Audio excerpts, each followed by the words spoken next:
Olá pessoal, eu me chamo Davi Santos, estou aqui para apresentar mais um Aprendendo com Jesus, programa que estuda e analisa o Evangelho de Mateus segundo uma interpretação espírita. Desta vez falaremos da passagem intitulada A Vocação de Mateus, presente no Evangelho de Mateus, capítulo 9, versículo 9. Então, essa passagem marca o primeiro encontro de Jesus com o evangelista. E Mateus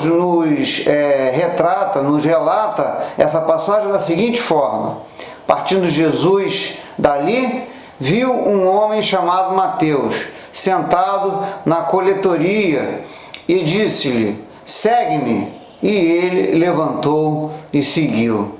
Então, essa breve passagem presente aí no versículo 9 do capítulo 9 do Evangelho de Mateus está presente nos Evangelhos de Lucas e de Marcos.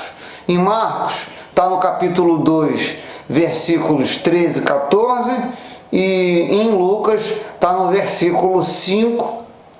capítulo 5, versículos 27 e 28, fica aí a indicação para que vocês possam conferir nesses outros evangelhos também. Interessante que nos evangelhos de Lucas e de Marcos, Mateus é chamado de Levi, filho de Alfeu.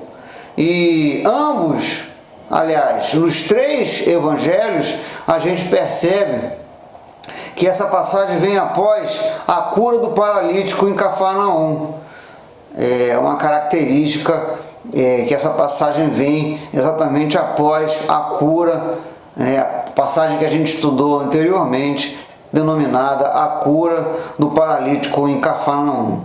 E fica exposto nas palavras dos três evangelhos, Mateus, Lucas e Marcos, que Levi ou Mateus era um coletor de impostos, o que era uma posição assim bastante ignorada, bastante questionada,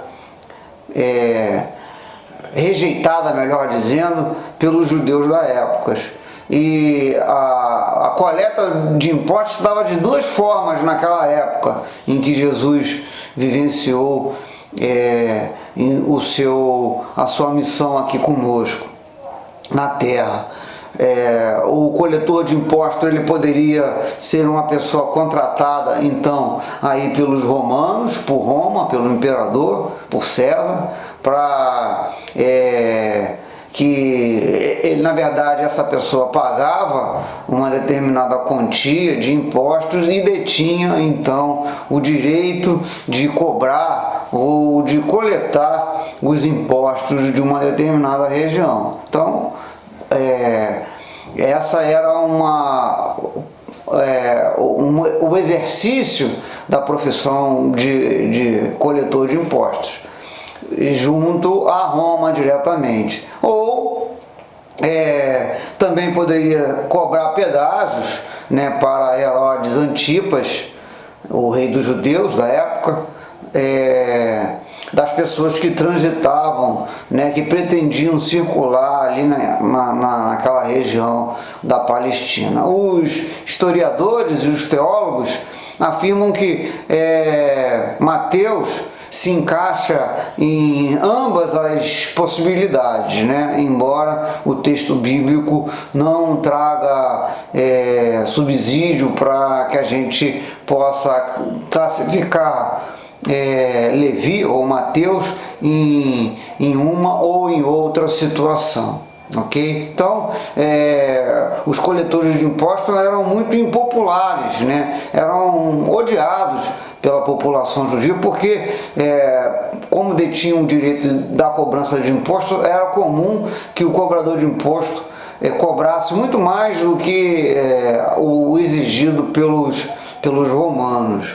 Ok? Então essa era a posição em que Mateus ou Levi exercia essa profissão. Então os cobradores de impostos eram chamados de publicanos, e eram segregados tanto da vida religiosa quanto da vida social pelos sacerdotes judeus, os fariseus e os escribas, né? Então eles não poderiam participar das cerimônias e frequentar o templo exatamente porque eram vistos como pecadores. Eram vistos como pecadores porque então exerciam essa profissão essa função dentro da estrutura social daquela sociedade, né? A cobrança de impostos. Interessante também perceber que os publicanos, os cobradores de impostos, eles se relacionavam bem entre si e com os gentios, né? Os gentios eram os pecadores, aqueles que não exerciam os dogmas promovidos pelos judeus fariseus e escribas. Então essa população, essa massa de gente que estava fora da prática promovida pelos fariseus e pelos escribas, eram denominados gentios, né? E também não acreditavam não seguiam efetivamente a prática religiosa promovida então por esses judeus mais ortodoxos. E a gente fica evidente nos textos evangélicos de que Mateus ele trabalhava na coletoria, né? E isso indica uma certa posição de destaque entre os cobradores de impostos, né? Então se supõe que Mateus tinha uma posição de chefia entre esses cobradores de impostos, né? Interessante que Mateus ele não resiste ao magnetismo de Jesus, né? A gente já vem trabalhando essa questão do magnetismo de Jesus em vídeos anteriores, né? Você pode voltar aí no vídeo anterior, na cura do paralítico de Cafarnaum, eu falo bastante sobre o magnetismo de Jesus.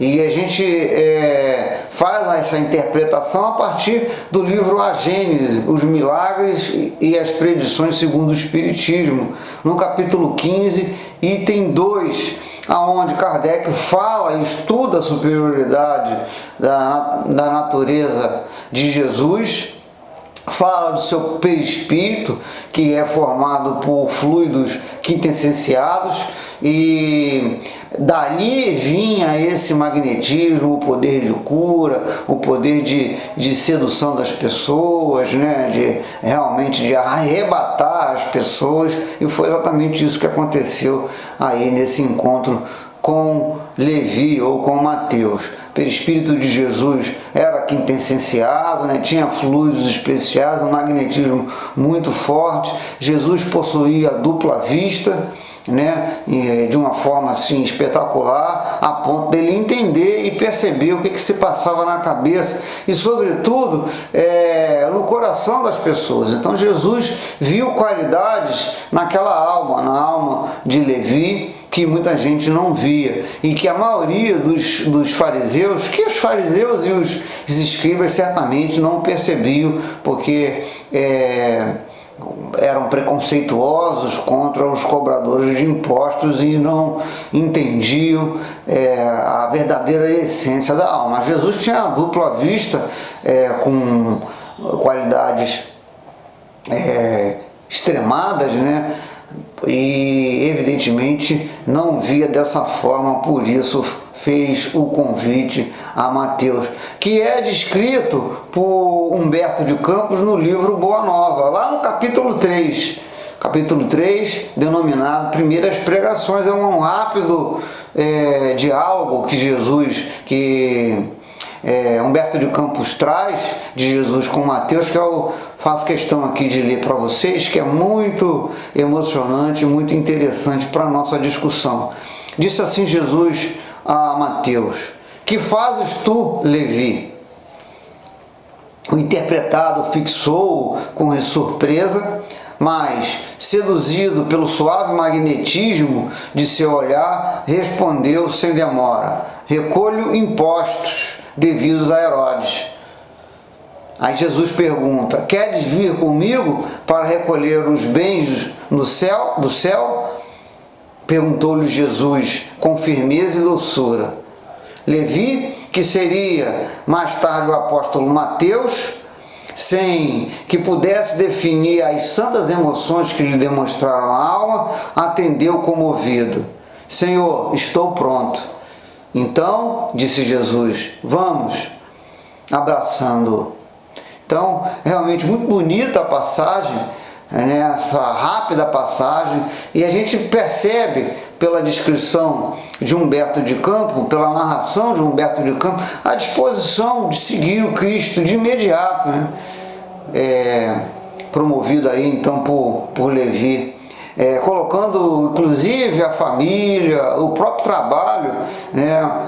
E Mateus conseguiu uma certa conforto do ponto de vista material, né? Riquezas por conta da posição que exercia, e a gente vê tantas pessoas agarradas às questões materiais, aos bens materiais, ao dinheiro, né? A gente encarnados aqui, mergulhados na matéria, a gente tem essa tendência de se fixar nas questões da matéria, e simplesmente Levi ou Mateus decide seguir o Cristo de pronto, de imediato, assim que o convite é feito, né? Então, no momento dessa convocação de Jesus, é evidente que Mateus não conhecia a extensão do trabalho de Jesus, né? E isso é um indicativo de que havia um planejamento no mundo espiritual antes desse encontro, e provavelmente isso já estava mais ou menos ajustado lá no plano espiritual, e no momento da convocação ele dá o aceite, né, de seguir o Mestre Jesus, como provavelmente combinou no mundo espiritual, sem nenhuma vacilação. Então, Mateus levantou-se e seguiu o Mestre, para nunca mais voltar para a vida anterior de cobrança de impostos, de exploração de seu povo, né? A gente percebe claramente que Mateus não recusou o chamado, e quantos de nós somos convocados pelo Cristo para o trabalho no bem e ainda não nos decidimos, né? Então fica aqui essa grande reflexão, e a lição, né, de Mateus, que traz para todos nós, de que rompeu com o seu passado e seguiu um caminho novo, né? Seguiu o caminho do Cristo, e muitas de nós ainda tem muita dificuldade em assim fazer. É isso, pessoal, espero que tenham gostado do vídeo. Peço para que façam a inscrição no canal, para que o canal possa crescer, e a gente está sempre disponibilizando os vídeos cada vez melhores para vocês sobre as discussões do Evangelho de Mateus, segundo a luz do Espiritismo, segundo a interpretação espírita.